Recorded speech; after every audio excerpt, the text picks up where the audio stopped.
নমস্কাৰ মই এপলিনা টাইমলৈ স্বাগতম জনাইছো আৰু ডাঙৰ খবৰ লৈ আহিছো অসম চৰকাৰে অবৈধ বাংলাদেশী সজাই যিসকল লোকক পুছবেক কৰিছে অসম চৰকাৰৰ এই পুছবেক নীতিয়ে হৈছে অবৈধ গতিকে অসম চৰকাৰৰ এই পুছবেক নীতিৰ বিৰুদ্ধে এবিএমচি আন্দোলন অব্যাহত ৰাখিব গুৱাহাটী উচ্চ ন্যায়ালয়ত প্ৰথমটো শুনানিৰ পিছতে পুনৰ এবাৰ এবিএমচি গৰজি উঠিছে অসম চৰকাৰৰ বিদেশী বহিষ্কাৰ নীতিক লৈ পুছবেক নীতিক লৈ লৈছে এই মুহূৰ্তত টাইমিটাৰ দৰ্শকৰ বাবে ডাঙৰ খবৰ অসম চৰকাৰ পুছবেক নীতিক তীব্ৰ সমালোচনা এবিএমচিৰ পুনৰ গৰজি উঠিছে এবিএমচিৰ নেতা অসম চৰকাৰ পুছবেক নীতিৰ বিৰুদ্ধে অসম চৰকাৰ বিদেশী পুছবেক নীতি অবৈধ বুলি দাবী কৰিছে এতিয়া এবিএমচিয়ে পুছবেক নীতিৰ বিৰুদ্ধে গুৱাহাটী উচ্চ ন্যায়ালয়ত দাখিল কৰা এবিএমচিৰ পিআইএলৰ প্ৰথমটো শুনানি আৰক্ষীয়ে আটক কৰি বাংলাদেশলৈ পুছবেক কৰা লোকৰ তালিকা দাখিলৰ নিৰ্দেশ এবিএমচিক 22 জুলাইত হ'ব পৰৱৰ্তী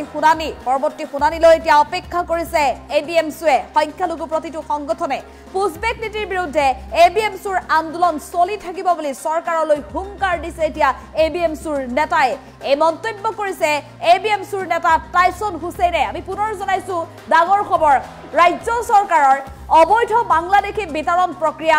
পূৰ্বতকৈ ক্ষিপ্ৰগতিত চলিব এই কথা মুখ্যমন্ত্ৰীয়ে প্ৰতিবাৰে উল্লেখ কৰি আহিছে আৰু আজিৰ দিনটো মুখ্যমন্ত্ৰীগৰাকী এই কথা স্পষ্ট কৰিছে যে অবৈধ বাংলাদেশীৰ বিৰুদ্ধে কোনো কাৰণত চৰকাৰৰ এই অভিযান স্তব্ধ নহয় অবৈধ বাংলাদেশী বহিষ্কাৰ প্ৰক্ৰিয়া চলি যাব আৰু পূৰ্বতকৈ অধিক ক্ষিপ্ৰতৰ হ'ব এই অভিযান আজিৰ দিনটো 20 অবৈধ বাংলাদেশীক পুছবেক কৰা হৈছে কিন্তু চৰকাৰৰ এই অবৈধ বাংলাদেশী বিতৰণ প্ৰক্ৰিয়া পুছবেক নীতিক অবৈধ বুলি ক'ব বিচাৰিছে এতিয়া সংখ্যালঘু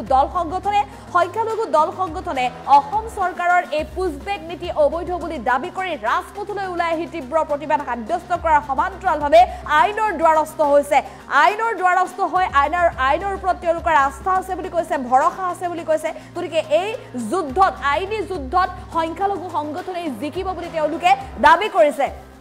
পুছবেক নীতিৰ বিৰুদ্ধে অব্যাহত থাকিব এবিএমচিৰ আন্দোলন পুনৰ হুংকাৰ প্ৰদান কৰিছে এতিয়া এবিএমচিৰ নেতাই 22 জুলাইত গুৱাহাটী উচ্চ ন্যায়ালয়ত হ'ব পৰৱৰ্তী শুনানি আজি পুছবেক নীতিৰ বিৰুদ্ধে গুৱাহাটী উচ্চ ন্যায়ালয়ত দাখিল কৰা এবিএমচিৰ পিআইএলৰ প্ৰথমটো শুনানি আৰু 22 জুলাইত হ'ব পৰৱৰ্তী শুনানি 22 জুলাই পৰৱৰ্তী শুনানিলৈ সকলো সংখ্যালঘু দল সংগঠনে অপেক্ষা কৰি আছে আৰু সমান্তৰালভাৱে আৰক্ষীয়ে আটক কৰি বাংলাদেশলৈ পুছবেক কৰা লোকৰ তালিকা দাখিলৰ নিৰ্দেশ দিছে এতিয়া এবিএমচিক এই মন্তব্য এবিএমচিৰ নেতা টাইছন হুছেইনৰ আমি এবিএমচিৰ নেতাগৰাকীৰ মন্তব্য আছে মন্তব্য আগবঢ়াবলৈ চেষ্টা কৰিম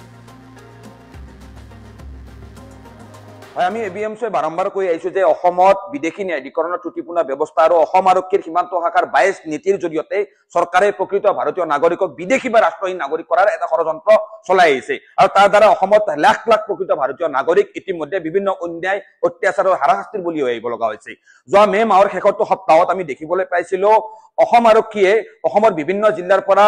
কেইবা শতাধিক ব্যক্তিক আটক কৰি তেওঁলোকক আটক কৰি লৈ যোৱাৰ পিছত বিদেশী নামত আটক কৰি লৈ যোৱাৰ পিছত সেই ব্যক্তিসকল সন্ধানী হৈ আছিল পৰৱৰ্তী সময়ত সংবাদ মাধ্যমত আমি দেখিবলৈ পাইছিলো উক্ত আটকাধীন ব্যক্তিসকলৰ একাংশক ভাৰত বাংলাদেশ সীমান্ত ন মেচ লেণ্ডত এৰি দিয়া হৈছিল তো সেই সময়তে চৰকাৰে এই ব্যৱস্থাটো পুছবেক যি এটা ব্যৱস্থা বুলি আখ্যা দিছিল আৰু সেই সময়তে আমি এবিএমচি তথা বিভিন্ন দল সংগঠনে গণতান্ত্ৰিক ব্যক্তিসকলে আমি এই পুছবেক নীতিৰ বিৰুদ্ধে আমি তীব্ৰ আন্দোলন কৰিছিলো এই পুছবেক নীতিৰ বিৰুদ্ধে আমি মহামান্য উচ্চতম ন্যায়ালয়ত দ্বাৰস্থ হৈছিলো আৰু যোৱা 2 জুন তাৰিখে মহামান্য উচ্চতম ন্যায়ালয়ত এবিএমচিৰ যি আবেদনৰ ওপৰত শুনানি গ্ৰহণ কৰি মহামান্য উচ্চতম ন্যায়ালয়ে এই পুছবেক নীতিৰ বিৰুদ্ধে আমি যি আবেদন দাখিল কৰিছিলো এই ক্ষেত্ৰত আমাক মহামান্য গুৱাহাটী উচ্চ ন্যায়ালয়ত দ্বাৰস্থ হ'বলৈ পৰামৰ্শ প্ৰদান কৰিছিল আৰু মহামান্য উচ্চতম ন্যায়ালয়ৰ পৰামৰ্শ অনুসৰি আমি যোৱা 25 জুন তাৰিখে আমি গুৱাহাটী উচ্চ ন্যায়ালয়ত 30/2025 ৰাজহুৱা স্বাৰ্থজড়িত আবেদন পাব্লিক ইণ্টাৰেষ্ট লিটিগেশ্যন আমি দাখিল কৰিছিলো আৰু উক্ত পিআইএলৰ এক গুৰুত্বপূৰ্ণ শুনানি আজি 27 জুন তাৰিখে অনুষ্ঠিত হৈছে এই শুনানি কালত আমি এবিএমচি যি পুছবেক নীতিৰ বিৰুদ্ধাচৰণ কৰি এই যে আবেদন দাখিল কৰিছে আমাৰ আবেদন মহামান্য উচ্চতম ন্যায়ালয়ে গুৰুত্ব সহকাৰে শুনিছে আমাৰ কথাখিনি শুনিছে আৰু আমাক এবিএমচিক অহা 14 জুলাইৰ পূৰ্বে এই বিদেশীৰ সন্দেহত অসম চৰকাৰে আটক কৰি লৈ যোৱা অসম আৰক্ষীয়ে আটক কৰি লৈ যোৱা ব্যক্তি যিসকল ব্যক্তি এতিয়ালৈকে নিৰুদ্দেশ হৈ আছে সেই ব্যক্তিসকলৰ তালিকা এখন এডিশনাল এফিডেভিটৰ জৰিয়তে দাখিল কৰিবলৈ আমাক নিৰ্দেশ প্ৰদান কৰিছে আৰু উক্ত গোচৰটো শুনানি অহা 22 জুলাইত পুনৰ শুনানিৰ দিন নিৰ্ধাৰণ কৰিছে তো ইতিমধ্যে আমাৰ এবিএমচিৰ হাতত যথেষ্টখিনি এনেকুৱা তথ্য আছে যিসকল ব্যক্তিক অসম আৰক্ষীয়ে মে মাহৰ শেষৰটো সপ্তাহৰ পৰা আৰম্ভ কৰি যে আটক কৰি লৈ গৈছিল আটক কৰি লৈ যোৱাৰ পিছত খণ্ডানি হৈ আছে যিসকল ব্যক্তিক বিভিন্ন সময়ত অভিযোগ উত্থাপন হৈছিল যে ভাৰত বাংলাদেশ সীমান্ত নম এছলেণ্ডত এৰি দিয়া হৈছিল, বিভিন্ন বাতৰি ইতিমধ্যে সম্প্ৰচাৰ হৈছে। ফেমিলি সেই পৰিয়ালসমূহৰ সৈতে আমি কথা পাতিছো, সেই ব্যক্তিসকলৰ বিভিন্ন সম্পৰ্কীয় ব্যক্তিৰ সৈতে আমি কথা পাতিছো, আৰু আমি গোটেইখিনি তথ্য সংগ্ৰহ কৰি এখন এডিশ্যনেল এফিডেভিট আমি 14 জুলাইৰ পূৰ্বে মহামান্য উচ্চ ন্যায়ালয়ত আমি ABMC দাখিল কৰিম। আৰু উক্ত যি বিষয়খিনি আমি উত্থাপন কৰিছো যে এটা জনগোষ্ঠীৰ ওপৰত আজি সংখ্যালঘুসকলৰ ওপৰত যি অন্যায় অত্যাচাৰ হৈছে, এই নাগৰিকত্বকাৰী লৈ যোৱাৰ ৰাষ্ট্ৰহীন নাগৰিক কৰা যি ষড়যন্ত্ৰ চৰকাৰখনে আৰম্ভ কৰিছে, যি অমানৱীয় যি পুছবেক নীতি মানে গ্ৰহণ কৰিছে, পুছবেক আচলতে কেতিয়াও এটা মানে আইনী প্ৰক্ৰিয়া হ'বই নোৱাৰে, ডিপৰ্টেশ্যনৰ এটা ফৰ্মেল প্ৰচিডিউৰ আছে, পুছবেক কেতিয়াও এটা ফৰ্মেল প্ৰচিডিউৰ নহয়। তো এই পুছবেক নীতিৰ বিৰুদ্ধে আমাৰ ABMC আন্দোলন চলিব, আৰু উক্ত সামগ্ৰিকভাৱে আমাৰ আইনী যুঁজ আগবাঢ়ি যাব। মহামান্য গুৱাহাটী উচ্চ ন্যায়ালয়ত ABMC দাখিল কৰা যি লেখ আবেদনত ABMCৰ হৈ উচ্চতম ন্যায়ালয়ৰ জ্যেষ্ঠ অধিবক্তা সঞ্জয় হেগড়ে ডাঙৰীয়া আৰু গুৱাহাটী উচ্চ ন্যায়ালয়ৰ জ্যেষ্ঠ অধিবক্তা আব্দুল ৰাজ্জাক ভূঞা ডাঙৰীয়া আমাৰ পক্ষ ৰাখিছে। মহামান্য গুৱাহাটী উচ্চ ন্যায়ালয়ৰ ওপৰত আমাৰ বিশ্বাস আছে। মহামান্য গুৱাহাটী উচ্চ ন্যায়ালয়ে এই ক্ষেত্ৰত ABMCৰ আবেদন গুৰুত্ব সহকাৰে শুনি এই ক্ষেত্ৰত ভুক্তভোগী পৰিয়ালসমূহ আৰু ভুক্তভোগী ব্যক্তিসকলক ৰাষ্ট্ৰহীন নাগৰিক কৰাৰ পৰা ৰক্ষা কৰিব আৰু সংশ্লিষ্ট পৰিয়ালসমূহক ন্যায় দিব বুলি আমি ABMC আশাবাদী। হয়, আমি ABMC বাৰম্বাৰ কৈ আহিছো যে অসমত বিদেশী ন্যায়াধিকৰণৰ ত্ৰুটিপূৰ্ণ ব্যৱস্থা আৰু অসম আৰক্ষীৰ সীমান্ত শাখাৰ বাইছ নীতিৰ জৰিয়তে চৰকাৰে প্ৰকৃত ভাৰতীয় নাগৰিকক বিদেশী বা ৰাষ্ট্ৰহীন নাগৰিক কৰাৰ এটা ষড়যন্ত্ৰ চলাই আহিছে, আৰু তাৰ দ্বাৰা অসমত লাখ লাখ প্ৰকৃত ভাৰতীয় নাগৰিক ইতিমধ্যে বিভিন্ন অন্যায় অত্যাচাৰৰ হাৰাশাস্তিৰ বলি হৈ আহিব লগা হৈছে। যোৱা মে' মাহৰ শেষৰটো সপ্তাহত আমি দেখিবলৈ পাইছিলো অসম আৰক্ষীয়ে অসমৰ বিভিন্ন জিলাৰ পৰা কেইবা শতাধিক ব্যক্তিক আটক কৰি তেওঁলোকক আটক কৰি লৈ যোৱাৰ পিছত বিদেশী নামত আটক কৰি লৈ যোৱাৰ পিছত সেই ব্যক্তিসকল সন্ধানী হৈ আছিল। পৰৱৰ্তী সময়ত সংবাদ মাধ্যমত আমি দেখিবলৈ পাইছিলো উক্ত আটকাধীন ব্যক্তিসকলৰ একাংশক ভাৰত বাংলাদেশ সীমান্ত নম এছলেণ্ডত এৰি দিয়া হৈছিল। তো সেই সময়তে চৰকাৰে এই ব্যৱস্থাটো পুছবেক যি এটা ব্যৱস্থা বুলি আখ্যা দিছিল, আৰু সেই সময়তে আমি ABMC তথা বিভিন্ন দল সংগঠনে গণতান্ত্ৰিক ব্যক্তিসকলে আমি এই পুছবেক নীতিৰ বিৰুদ্ধে আমি তীব্ৰ আন্দোলন কৰিছিলো। এই পুছবেক নীতিৰ বিৰুদ্ধে আমি মহামান্য উচ্চতম ন্যায়ালয়ত দ্বাৰস্থ হৈছিলো, আৰু যোৱা 2 জুন তাৰিখে মহামান্য উচ্চতম ন্যায়ালয়ত ABMCৰ যি আবেদনৰ ওপৰত শুনানি গ্ৰহণ কৰি মহামান্য উচ্চতম ন্যায়ালয়ে এই পুছবেক নীতিৰ বিৰুদ্ধে আমি যি আবেদন দাখিল কৰিছিলো এই ক্ষেত্ৰত আমাক মহামান্য গুৱাহাটী উচ্চ ন্যায়ালয়ত দ্বাৰস্থ হ'বলৈ পৰামৰ্শ প্ৰদান কৰিছিল। আৰু মহামান্য উচ্চতম ন্যায়ালয়ৰ পৰামৰ্শ অনুসৰি আমি যোৱা 25 জুন তাৰিখে আমি গুৱাহাটী উচ্চ ন্যায়ালয়ত 30/2025 ৰাজহুৱা স্বাৰ্থজড়িত আবেদন পাব্লিক ইণ্টাৰেষ্ট লিটিগেশ্যন আমি দাখিল কৰিছিলো, আৰু উক্ত PILৰ এক গুৰুত্বপূৰ্ণ শুনানি আজি 27 জুন তাৰিখে অনুষ্ঠিত হৈছে। এই শুনানি কালত আমি ABMC যি পুছবেক নীতিৰ বিৰুদ্ধাচৰণ কৰি এই যে আবেদন দাখিল কৰিছো, আমাৰ আবেদন মহামান্য উচ্চতম ন্যায়ালয়ে গুৰুত্ব সহকাৰে শুনিছে, আমাৰ কথাখিনি শুনিছে, আৰু আমাক ABMCক অহা 14 জুলাইৰ পূৰ্বে এই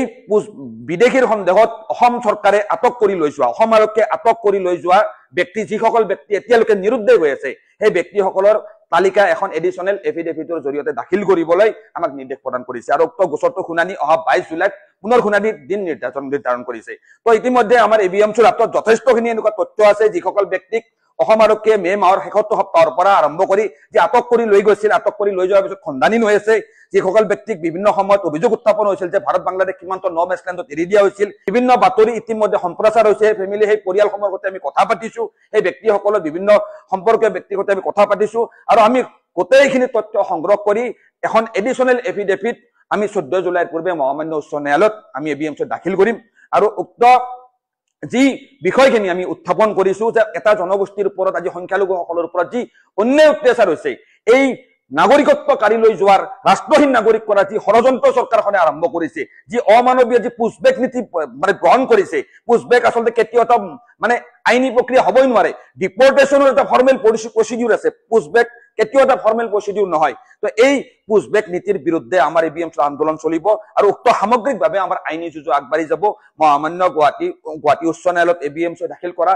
যি লেখ আবেদনত ABMCৰ হৈ উচ্চতম ন্যায়ালয়ৰ জ্যেষ্ঠ অধিবক্তা সঞ্জয় হেগড়ে ডাঙৰীয়া আৰু গুৱাহাটী উচ্চ ন্যায়ালয়ৰ জ্যেষ্ঠ অধিবক্তা আব্দুল ৰাজ্জাক ভূঞা ডাঙৰীয়া আমাৰ পক্ষ ৰাখিছে। মহামান্য গুৱাহাটী উচ্চ ন্যায়ালয়ৰ ওপৰত আমাৰ বিশ্বাস আছে। মহামান্য গুৱাহাটী উচ্চ ন্যায়ালয়ে এই ক্ষেত্ৰত ABMCৰ আবেদন গুৰুত্ব সহকাৰে শুনি এই ক্ষেত্ৰত